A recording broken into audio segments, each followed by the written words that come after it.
সহজ সরল চিটিং বাজদের মনটা গরম কেউ বলে না ভাই ন্যায্য কথা বলার মতো একটা মানুষ চাই আমরা ন্যায্য কথা বলার মতো একটা মানুষ চাই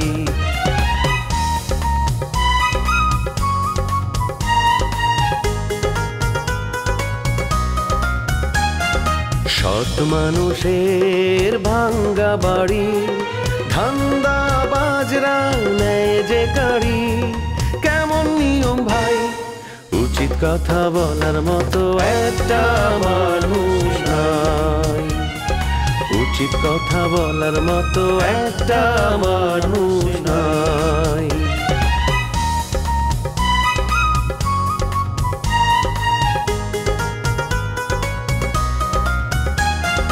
চোরের মায়ের বড় গলা মিথ্যা দিয়ে সত্য বলা ভদ্রলোকের ভাই এক সমাজেই বাস করে ভাই চিটার এন্ড জেন্টলম্যান গন্ডগোল আমার মাথায় নাই গন্ডগোল তোর মাথায় নিজের বোন রে না চিনার ভান করতাছস না আপনি তো লোক সুবিধার মনে হইতেছে না এটা ফার্স্ট টাইম আপনার লাগে আমার দেখা হইতেছে অথচ আপনি আমার লাগে কিরম কিরম করে কথা কইতেছেন আরে দুলাভাই এখনো মামার লাত্তে গুষ্টা খায় মামার লগেই আছি মামা মনে হয় না আমার বিয়াটা করাইবো আমার ভবিষ্যৎ পুরা ডার্ক অন্ধকার আমরা লোকে ফাইজলামি করলে খবর রচনা করে দিব খবর খবর কত বড় সবাই কিন্তু মাত্র বলে কিন্তু ওরা একজোট হয়ে চায়টা কি ওদের অভিযোগটা কি ওদের কোনো স্থায়ী অভিযোগ নাই এই যে আপনি স্যারের রুমে বসে কথা বলতেছেন ওরা এখন স্যারকে নিয়ে কল্পনার জগতে চলে গেছে কার কলিতে এত বড় সাহস অসীমের বাপের গায়ে কেউ যদি ফুলের টোকাও দিতে আসে তাকে সব গোলের ধইরা হাড্ডি মাংস কলিজা ফুপড়া সবকিছু আলাদা কইরা একদম কিমা করে রামু আমি দেখতে নাই আর পারাবারানি শুরু করছো না আরে ডাক্তারের কাছে গেছিলাম রাজা আবার পাগলামি শুরু করছে কাউরেই চিনতেছে না আরে ওই বং ধরছে আমি লেবু আঙ্কেলের কাছে যাইতেছি খবিল্লা ঠালে নিয়ে আসুম ওর মাথা বরাবর একবারই দিলে ওর পাগলামি শুইতে দেব বদমাইশ আমারে কয় আঙ্কেল আবার ঢাকায় থাকতে কয় বিয়াই ফাইজলামি করে না তুমি তোমার বাইরে চিনো না তুমি তোমার মারে জানাইছো বোনদের জানাইছো না খালি রমজানে নিয়ে আসো যত কাম সব রমজানে দিয়ে করাইবা 14 গোষ্ঠীর কিনা গোলাম আরে না আমি জানাইছি ওরা তো কেউ বিশ্বাসই করে না কুসুম কয় ভাই তোমার সাথে ফাইজলামি করতেছে এখন ফোন করো বলো রাজা পাগল হয়ে রাস্তায় ঘুরতেছে যে ভাব আর একটু পরে ল্যাংটা হয়ে যাবো তাড়াতাড়ি ওরে ভাবনা পাঠাইতে হইব যদি পরিবারের মান সম্মান বাঁচাইতে চাও যারে পাইতেছে তারাই মারতেছে কি অবস্থা চিন্তা করে দেখো পাবনা না পাঠাইলে পরে তো মামলা খাইবা পাবলিকে তো মার খেয়ে মামলা করবো সামলাইতে পারবা আমি পারুম না অনেক সামলাইছি তোমাকে আরে দূর পাবনা পাঠামো কেন ঢাকায় আমগো বাসা আছে ওরে ঢাকায় নিয়ে চিকিৎসা করবো একটা কথা কই তোমার বোনরা এই পাগল রাজারে তাগো বাইতে নেব না কারণ যদি পাবলিক জানে তাগো ভাই পাগল তাইলে ওগো বিয়ে হইব না নিজের বিয়ে ঠেকানোর লেগে হেরা পাগল ভাইরে বাইতে নেব না হায় রে দুনিয়া কত বড় স্বার্থপর বইন তোমার এইসব কথা কে কয় হ্যাঁ মাথার মধ্যে খালি 2 নাম্বারই চিন্তা না আমার বোনটাই কইছে রাজারে ঢাকা নিয়ে যাইতে ওইখানে ওর চিকিৎসা করাইবো এখন তুমি রেডি হও একটা মাইক্রোবাস ভাড়া করে রাজারে নিয়ে ঢাকায় যাবো আমি পারুম না আমি ত্যাক্ত হয়ে গেছি পাগল রেডি টানাটানি করতে পাগলের চিকিৎসা করতে আমি অতিষ্ঠ তোমরা 3 বোন মিলে তারে নিয়ে যাও তার চিকিৎসা করো আমি বাদ ঠিক আছে তুমি না গেলে আমি একলাই যাবো তুমি থাকো এখানেই বাড়ি পাহারা দাও নিজে নিজে রান্না বাড়ি করে খাইবা কারো সাহায্য নিতে পারবা না আমি কি করব এটা আমার বিষয় কেমনে রান্ধুম কেমনে খামু সেই চিন্তা তোমার করতে হইব না কে বারুদে জানতে পারে না বারুদে বাইতে খামু সমস্যা কি আমার খাওয়ানোর জায়গার অভাব ঠিক আছে যাইতে পারো আমার সাথে সম্পর্ক ছিন্ন কইরা আমি থাকা অবস্থায় ওই পারুলের কাছে গেলে ঠ্যাং একেবারে ভাঙ্গা গাছে ঝুলাই দেব ওই তুমি আমারে ভয় দেখাও হ্যাঁ এই রমজানের ভয় দেখাও এই সেলিব্রিটির ভয় দেখাও আমার ক্ষমতা সম্বন্ধে তোমার কোনো ধারণাই নাই তোমার মনে রাখা উচিত আমি একজন সেলিব্রিটি আমার ক্ষমতা আসমান সমান আরে রাবিদা কাছো কেমন বালা নাই কেন মন ভালো নাই কেন আর মন কিল্লাই বালা না এটা আন্নারে কইতে হবো নি আন্নারে কিল্লাই কইমু যাই হোক তুমি না কইলে অবশ্য আমি বুঝতে পারি যে তোমার মন ক্লিয়ার আন্নে কেমনে বুঝবেন? আন্নে কি জ্যোতিষিনী যে আইন না কইতে আন্নে বুঝি ফেলাবেন আর মনের মধ্যে কি চলতেছে? আরে বাবা রে, একটা মেয়ের যখন তৈরি হওয়া রেডি হওয়া বিয়াটা ভাঙ্গা যায়, আবার প্রেম ওষুধটা যায়, তো একসঙ্গে দুইটা ধাক্কা যখন কোনো মেয়ে খায় তোর মনের অবস্থা কি হয় এটা কিন্তু আমি ঠিক ভালো বুঝতে পারি, খুব ভালো মতো বুঝতে পারি। আন্নে বালা করে শুনে রাখেন, আর কোনো বিয়াও ভাঙ্গে নাই আর কোনো হেমও ভাঙ্গে নাই, দুগা এক লগে সমানভাবে চলতেছে আর আয়ও খুব ফুরফুরা মেজাজে আছে। ওমা, তাহলে যে একটু আগে মন টন খারাপ করে গেল ভালো নেই। এটা তো কন লাগে, গ্রামের কিছু দুষ্ট লোক আছে না, হেতে করে তো কইতে হয় না যে বালা আছি শুনলে তো হেতে করে নজর লাগি যাইব, এটার লাই কইছি। তুমি কারে দুষ্ট বলবান কইলা? আমারে? আরে তুমি আমার মতো একটা ভালো পোলা পুরা গ্রামে দেখাইতে পারবা? আমার নামে একটা রিউমার তুমি শুনছো আজ পর্যন্ত? শুনছো কিনা? না না তুমি বলো শুনছো কিনা।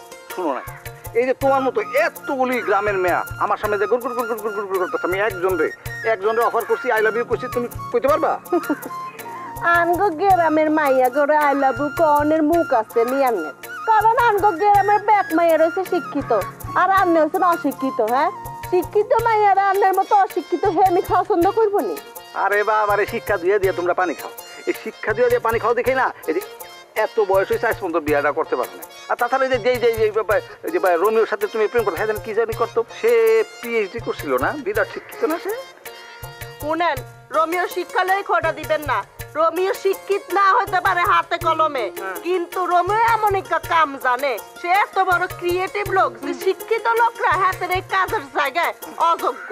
তুমি আমার মতো একজন সেলিব্রিটি রে খুন করার হুমকি দিছো, তোমার লগে সংসার করাই তখন অসম্ভব। সম্ভব না হইলে তালাক দিয়ে চলে যাও। তুমি তালাক দাও, আমার কোনো আপত্তি থাকবো না, কিন্তু আমি তালাক দিবার হবো না, এত ঝামেলার মধ্যে যাবার হবো না। এত বোকা হয়েছি না? না, আমি তো তালাক দিব না।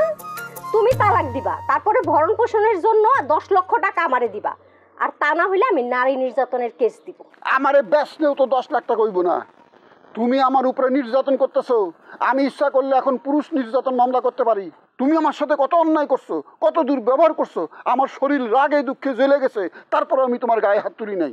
গায়ে হাত তুলো না, এই কথা ঠিক আছে, কিন্তু এই যে অন্য মাইয়া মানুষ নিয়ে যে ডলাডলি করো, আমি এইসব কথা লেখা মামলা দিব তোমার নামে, আর বলবো যে আমার ভরণ পোষণ করে না, তারপর দেখবা পুলিশ তোমার পিঠের চামড়া উঠায় ফেলবো। কিছুই করব না, আমি পুলিশ ভাইরে কমু, মাননীয় আদালতে কমু, মহামান্য আদালত, আমি একজন প্রেমিক পুরুষ, মেয়ে মানুষ দেখলে আমার প্রেম করতে ইচ্ছা করে, আমার এই অপরাধ আপনি নিজ গুণে ক্ষমা করিবেন, অবশ্যই আদালত আমার মাফ করে দিব, আমি খালাস।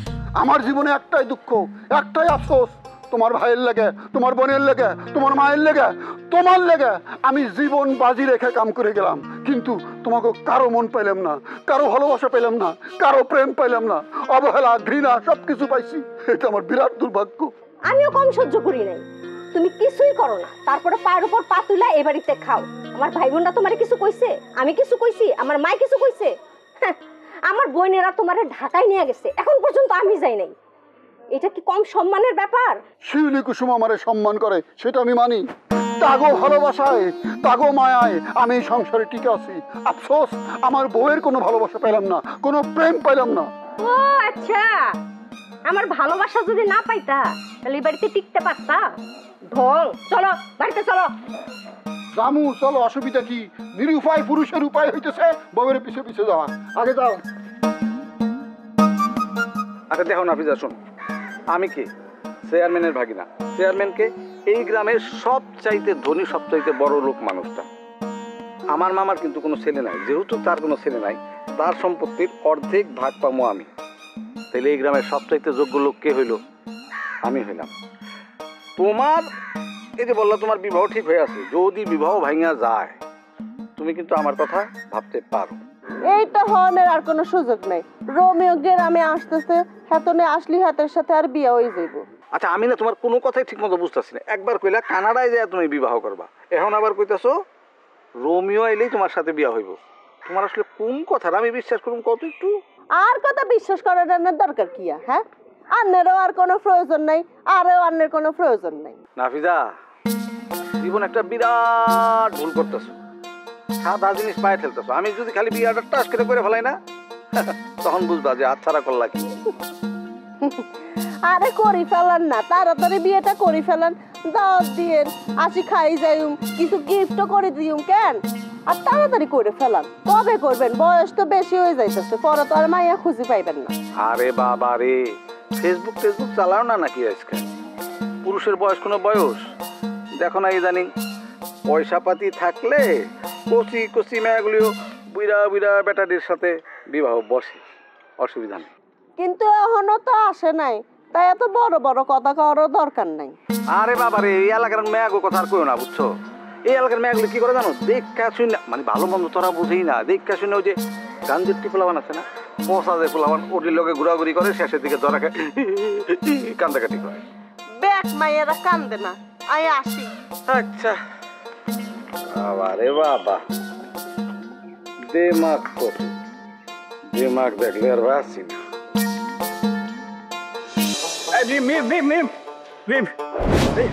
বাসায় কি তোমার আব্বু আছে? জানি না, আপনার দিদি কাজ। আরে তোমার আব্বুরে দিয়ে আমার কোনো কাজ নাই তো, আমারে দিয়ে ওনার কাজ। সেটাই শুনতে চাইছি, কি কাজ? এই তোমারে বলবো কেন? তোমার আমি বলতে চাই না। না বলে রাস্তা মাপেন, যান। এই তুমি কার সাথে কথা বলতেছো? তোমার তো কোনো ধারণাই নাই। শোনো, আমার বায়োডাটা যখন তোমার হস্তগত হবে, তখন তো ওই বায়োডাটা দেখে তুমি একদম পাগল হয়ে যাবে। বারোটা অনেক আগেই পাই গেছি, আমি পাগল হই নাই। পাগল হও নাই মানে? অবশ্যই পাগল হয়ে যাওয়ার কথা। তাইলে কি দাঁড়ালে বিষয়টা? আমার কাছে মনে হয় কি কেউ একটা ভুল বায়োডাটা দিছে, আসল বায়োডাটা দেয় নাই। আমার বায়োডাটা যদি তোমার কাছে দিত, তাহলে তো অবশ্যই তুমি পাগল হইতা। আচ্ছা ঠিক আছে, পাগল হও নাই, কোনো সমস্যা নাই। এখন চলো কফি বিনে যাই, কফি খাই, তারপরে বায়োডাটার শুভ বিনিময় করি। না, আপনার সাথে কফি খাওয়ার কোনো ইচ্ছা নেই। হ্যাঁ, আসছে ক্যাফে বিনে গিয়ে কফি খাবে, আর আমি খুশি খুশি দিয়ে কফি খাবো। শখ কত! উফ রে, ভদ্রলোকের অপমান করে কথা বলার মধ্যে কি শান্তি পাবো সেটা তো আমি বুঝি না। শোনো, তুমি কিন্তু আমারে এইভাবে কথা বলতে পারো না, সেই রাইটস তোমার নাই। এটা ঠিক, তোমার প্রতি আমার একটা সফট করার আছে, সেই জন্য আমি নীরবে নীরবে পাশ কাটাই যাইতেছি, বুঝছো? তো পাশ কেটে যান কেন? কথায় কথা জবাব দিবেন, সামনাসামনি কথা না বললে না খেলা জমে না। কি? তুমি আমার সাথে খেলতে চাও? আরে সেটা তুমি আগে বলবো না, আমি তো সদা প্রস্তুত। এই কি ফালতু কথা বলতেছেন? খেলতে চাই মানে? আরে ফালতু কথা কই বললাম? তুমি তোমার বললাম, সেটা তোমার ব্যাপার। তুমি ফুটবল খেলবা না, ডাঙ্গুলি খেলবা না, অন্য কিছু খেলবা। তুমি এইমাত্র বললা, আবার এখন তুমি আমার উপর ব্লেম দিতেছ। কোনোটাই না, আপনি মানুষ ভালো না। এই শুনো, আমি ভালো মানুষ না সেটা কিন্তু আমি মানতে পারবো না, কারণ আমার মতো মানুষ ধরো হাজারো তো একটা হয় না। আর একটা কথা, যে মেয়ে আমার সাথে প্রেম করবো, মানে মনে করো সর্বসুখ সে হাতে পেয়ে যাবে, বুঝছো? চাপা ছাড়েন, আপনি তো খুব ভালো চাওয়াবাজি করতেছেন দেখতেছি। শুনেন, আমার দুলাভাইয়ের নাম সাদ্দাম, সে অত্যন্ত খুব ভালো চাওয়াবাজি করে। তার সাথে আপনার একটা প্রতিযোগিতার ব্যবস্থা করে দেয়, তাই না? শোনো, এইসব ফালতু প্রতিযোগিতায় অংশগ্রহণ করার জন্য এই ফাইন প্রস্তুত না। আফসোস, যে মেয়ে নিজের লাইফ পার্টনার পছন্দ করতে পারে না, সঠিক লাইফ পার্টনার বেছে নিতে পারে না, তার কপালে দুঃখ আছে। আমার লাইফ নিয়ে তোমার চিন্তা করার কোনো প্রয়োজন নেই। আসি। এই সরি, আসবা না? ভাল লাগছে, মানে শেষমেশ হইলেও তুমি একটু সফট ছিলা। Thank you. আমি মোটেও সফট হইনি। বাই। বাবা রে বাবা, মানে আগুন আগুনই থাকবে সবসময়। এই ওই মহিলার সাথে এতক্ষণ কি কথা বলে?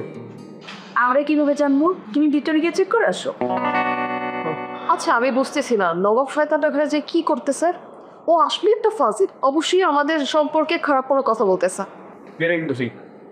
নবাব চা আমাদের বিরুদ্ধে বদনাম হতেছে, তুমি বোঝাতেন। শোনো, আমরা সবাই নবাবের স্বভাব জানি। স্যার টাকা দিও প্লাস তেরি কথা কি? আমার নামে বদনাম করে ফোন লাভ নাই, ঠিক আছে? আমার হাত বহুত উপরে, আর এই অফিসে চাকরি করতে গেলে আমার কর দিয়ে চলতে হবে। এবার একটু মাত্রা নিয়েছিলাম ও আসো করতে আস। ওই মহিলার সাথে স্যারের কি সম্পর্ক কিছু বুঝতে পারছো? দুইজন মিলে ফুসুর ফুসুর আলাপ করতেছে, আমি সাইডে দিয়ে চলে এসি, বুঝছেন? আইসা আপনাগুলোকে একটু গেজাইতেছি, মানে কথাবার্তা দিতেছি, আপনাদেরও ব্যস্ত রাখতেছি যাতে আপনারা ওই দিকে না যান। আমি জোর করে ওই রুমের ভিতর ঢুক। খবরদার, তুই পারলে আমার ঠেকা। খবরদার।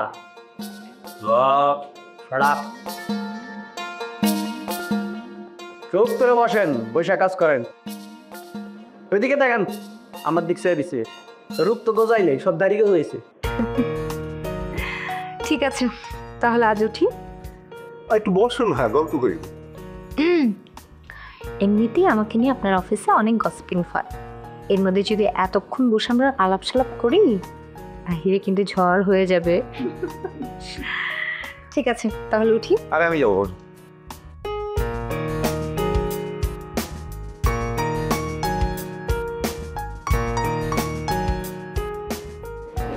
ব্যক্তিত্ব কিভাবে হয়?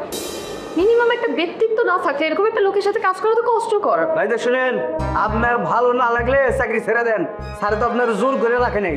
আরে তুমি চুপ করো তো, সবসময় বেশি কথা বল। আপনি বেশি কথা বলেন, আপনার লগে কোনো কথা হইতেছে না, চুপচাপ কাজ করেন। যাও, মুখে মুখে তর্ক করতেছে। আমি যাবো মানে কালকে স্যার আসলে আমি একটা রিপোর্ট করে দেবো সবার নামে। আজ যাবো তুমি তোমার কথা বলেন যাও, কোনো যাওয়া যায় নাই। বসেন বসলাম।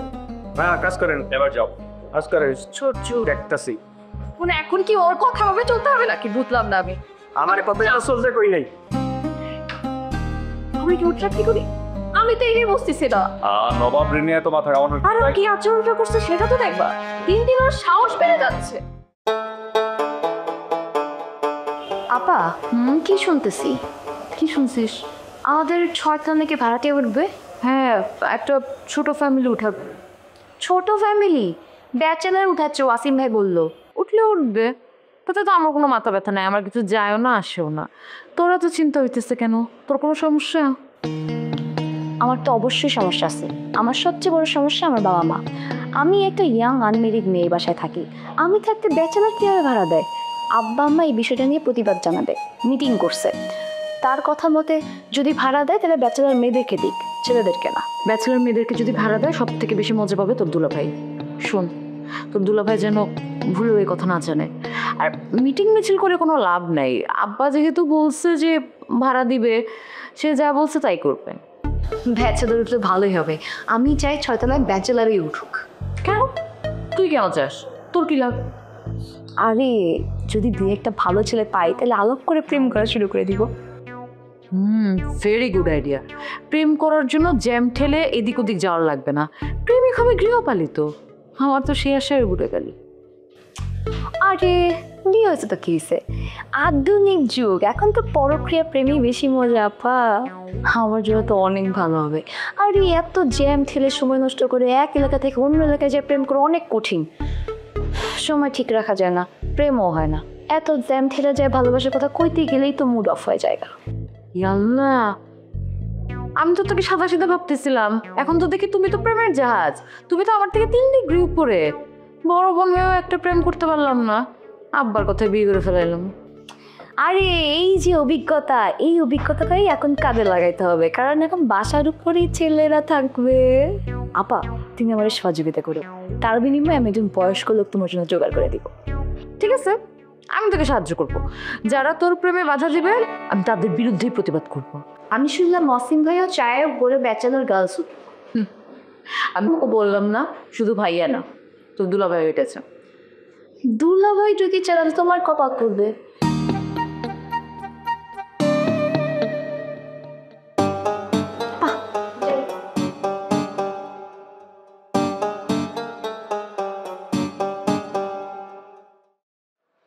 কি ভাইজান, কোথা থেকে আসলেন? ভোরে অফিসে দিয়ে আসলাম। খুব ভালো কাজ করছে। নিজের গুড্ডির লাটাই নিজের হাতে রাখাই ভালো। লাটাই অন্যের হাতে দিলে নিজস্ব গুড্ডি হাতছাড়া হয়ে যাওয়ার সম্ভাবনা থাকে। আপনি আমার কি বুঝাতে চাইতেছেন? আপনি একজন সুশিক্ষিত মানুষ, আমার এই কথার অর্থ তো আপনার বোঝার কথা। বুঝছি, আপনার কথা আমি বুঝছি, তবে বিয়েটা আপনি আগে করেন। বিয়ে না কইরা অভিজ্ঞ লোকের মতো একটা জ্ঞান দিলে সেটা আমি গ্রহণ করব না। আমার বিয়ে নিয়ে আপনি উঠে পড়ার লাগলেন না, করবো তো অবশ্যই। তবে একটা কথা কি ভাই, জ্ঞান না নেওয়ার অধিকার যেমন আপনার আছে, জ্ঞান দেওয়ার অধিকারও আমরা আছি। আরে ভাই, আপনার বউ তো আপনার 2 পয়সার মূল্যই দেয় না, তাই কথাগুলা কইলাম আর কি। এ ভাই, আপনি এটা কি কইতেছেন? আর যদি মূল্য না দিত তাহলে কি একসাথে সংসার করতাম? শুনেন, আপনি আর কোনোদিন কখনো আমার বউকে নিয়ে কোনো উল্টাপাল্টা কথা বলবেন না। আমার বউয়ের সম্পর্কে কোনো উল্টাপাল্টা কথা শুনলে আমার কিন্তু মেজাজ গরম হয়ে যায়। আমার কথায় আপনার মেজাজ খারাপ হয়ে গেছে, অথচ আপনার নিজস্ব বউ অন্যদের সাথে যে অবাধে চলাফেরা করে সেটাতে আপনার মেজাজ খারাপ হয় না। শুনেন, আমার বউ কর্পোরেট অফিসে চাকরি করে, তার চলাফেরার ধরন আর আপনার চলাফেরার ধরন এক না। কর্পোরেট জগৎ সম্পর্কে আপনার কোনো ধারণাই নেই। জানি তো, কোলাকুলি ঢোলাঢুলি হয়, প্রমোশন, আর ওই যে ওই আপনার ট্রেনিং এর টোপে অনেকেই আছে খামাখা খালি টুরে যায়। আরে ভাই, আপনার তো বুঝতে হবে এটা বাঙালি সমাজ, এই সমাজে অনেক কিছুই ভালো চোখে দেখে না। দেখলে দেখেন, না দেখলে চোখ বন্ধ করে রাখেন। আপনি দেখতে কইছে কি? কিন্তু আমার বইয়ের বিষয়ে কোনো কথা বলতে আসবেন না। আমি কিন্তু এসব মোটো পছন্দ করি না। মাসুম ভাই, আপনাকে তো আমি মাসুম বাচ্চা মানে খুব নরম মনের মানুষ ভাবছিলাম, এখন তো দেখতেছি আপনার মেজাজ অসম্ভব রকম গরম।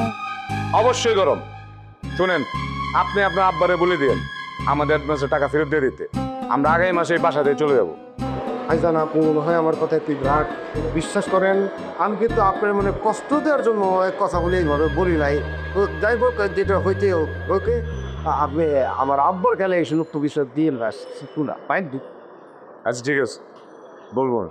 কিন্তু আপনি যদি আর কখনো বলেন তখন কিন্তু ছাড়ুন।